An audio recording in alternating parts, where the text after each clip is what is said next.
प्रधानमंत्री नरेंद्र मोदी ने 508 railway station के पुनर्विकास की आधारशिला रखी और इस दौरान उन्होंने विपक्ष को निशाने पर लेते हुए कहा कि विपक्ष हर अच्छे काम का विरोध करता है। विपक्ष ने संसद भवन की नई इमारत का विरोध किया, शहीदों के लिए वॉर मेमोरियल नहीं बनाए, आज भी न खुद कुछ करेंगे न करने देंगे। पेश एक रिपोर्ट।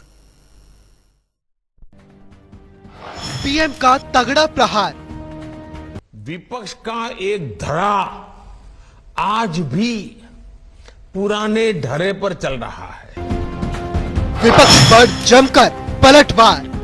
खुद तो कुछ करेंगे नहीं और किसी को करने भी न देंगे। पीएम मोदी के हमलों की रेल।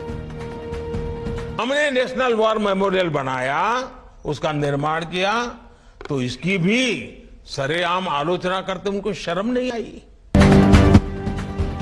मौका था 508 रेलवे स्टेशनों को नया रूप देने की शुरुआत का। प्रधानमंत्री नरेंद्र मोदी ने इस मौके का पूरा फायदा उठाया और विपक्ष पर हमलों की रेल चला दी।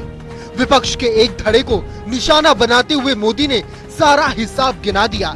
पीएम ने कहा कि विपक्ष का एक धड़ा आज भी पुराने ढर्रे पर चल रहा है। उसका सिद्धांत है कि ना तो खुद काम करेंगे और ना ही दूसरों को करने देंगे। भाग्य से हमारे देश में विपक्ष का एक धड़ा आज भी पुराने ढर्रे पर चल रहा है। वो आज भी खुद तो कुछ करेंगे नहीं और किसी को करने भी न देंगे, न काम करेंगे न करने देंगे। ये रवैये पर अड़े हुए हैं। पीएम मोदी विपक्ष के जिस धड़े की बात कर रहे थे वो विपक्षी दलों का नया गठबंधन इंडिया है। इशारों इशारों में मोदी ने भी कह दिया।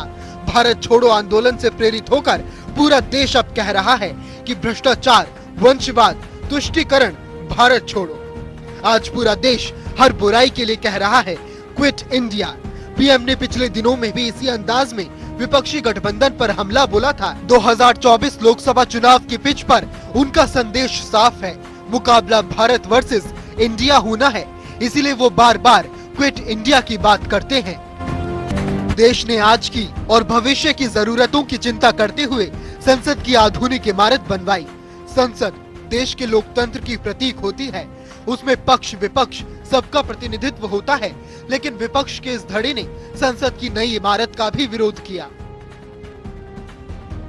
नई संसद पर विपक्ष का विरोध। देश ने आज की और भविष्य की जरूरतों की चिंता करते हुए संसद की आधुनिक इमारत बनवाई।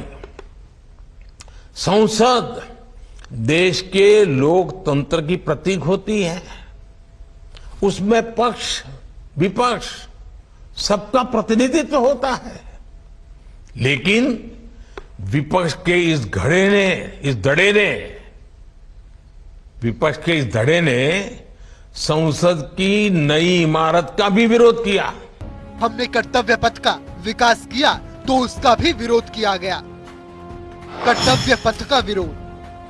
हमने कर्तव्य पथ का विकास किया तो उसका भी विरोध किया गया।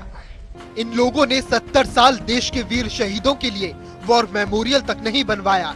जब हमने नेशनल वॉर मेमोरियल का निर्माण किया तो इसकी भी सरेआम आलोचना करते उनको शर्म नहीं आई। वॉर मेमोरियल की आलोचना।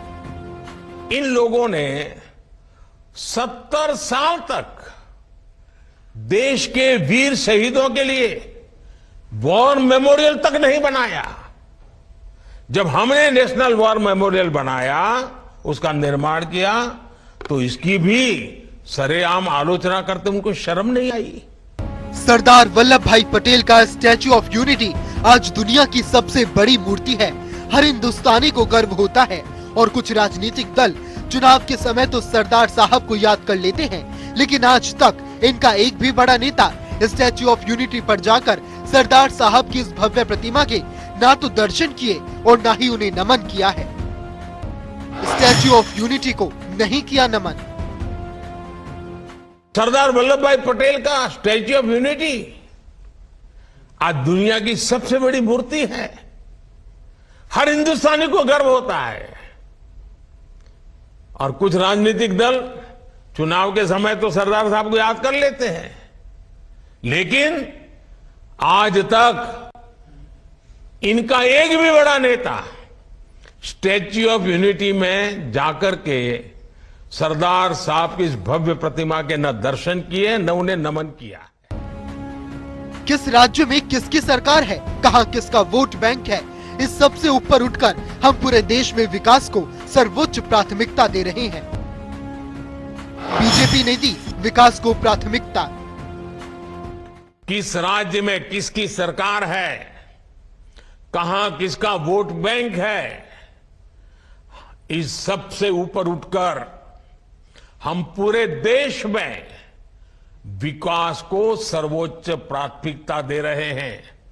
सबका साथ, सबका विकास, ये धरती पर चरितार्थ करने के लिए जी जान से जुटे हैं। प्रधानमंत्री नरेंद्र मोदी ने वीडियो कॉन्फ्रेंसिंग के जरिए अमृत भारत स्टेशन योजना के तहत पूरे भारत में 508 रेलवे स्टेशनों के पुनर्विकास की आधारशिला रखी। मोदी ने कहा, भारत के करीब 1300 प्रमुख रेलवे स्टेशन अब अमृत भारत रेलवे स्टेशन के तौर पर विकसित किए जाएंगे और उनका पुनर्विकास आधुनिकता के साथ होगा। न्यूज डेस्क, जनता टीवी।